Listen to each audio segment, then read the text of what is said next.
കൂട്ടുകാരെ, ഏവർക്കും കഥക്കൂട്ടിലേക്ക് സ്വാഗതം. നമ്മൾ നിസ്സാരമായി കാണുന്ന ഒരു ജീവിയാണ് ഉറുമ്പ്. പക്ഷേ ഉറുമ്പ് നമ്മളെ ഒന്ന് കടിച്ചാൽ മതി, നമ്മൾ വേദന കൊണ്ട് കുളയും. അതുകൊണ്ട് ഒരു ജീവിയെ നിസ്സാരമായി കാണരുത്. അവയ്ക്ക് അവരുടേതായ കഴിവുകളുണ്ട്. നിങ്ങൾക്ക് മനസ്സിലായില്ലേ? ഇന്നൊരു ഉറുമ്പ് കഥയാണ്. ഈ ഉറുമ്പ് കഥയുടെ പേരാണ് കട്ടുറുമ്പും ചോണനുറുമ്പും. ഇത് എഴുതിയത് രമേശൻ കടൂറാണ്. ഒരിടത്ത് രണ്ട് ഉറുമ്പുകുട്ടന്മാരുണ്ടായിരുന്നു. അവർ നല്ല ചങ്ങാതിമാരായിരുന്നു. അവര് കളിച്ച് ഒരു കുഴിയുടെ മുമ്പിലെത്തി. ആ കുഴിയില് നിറയെ വെള്ളമായിരുന്നു. അക്കരെ കടക്കണം. എങ്ങനെ കടക്കും?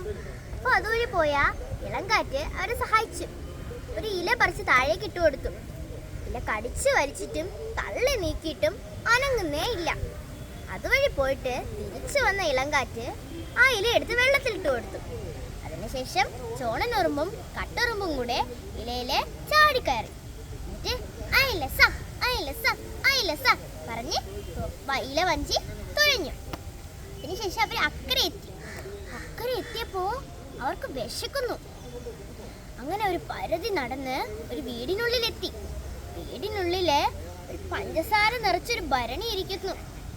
അവരുടെ വായിൽ വെള്ളമൂറി. പഞ്ചസാര ഭരണി അവരെ നോക്കി ചിരി തൂകി. ഇനി നിങ്ങൾക്കുള്ള ഒരു ആക്ടിവിറ്റിയാണ് കൂട്ടുകാരെ. നിങ്ങള് ഈ ഉറുമ്പ് കുട്ടന്മാരെ പഞ്ചസാര ഭരണിയുടെ അടുത്തെത്തിക്കാൻ സഹായിക്കണം കേട്ടോ. ഇത് കണ്ടോ? സഹായിക്കണം മാത്രമല്ല ഈ പുസ്തകം വായിക്കുകയും കൂടെ വേണം.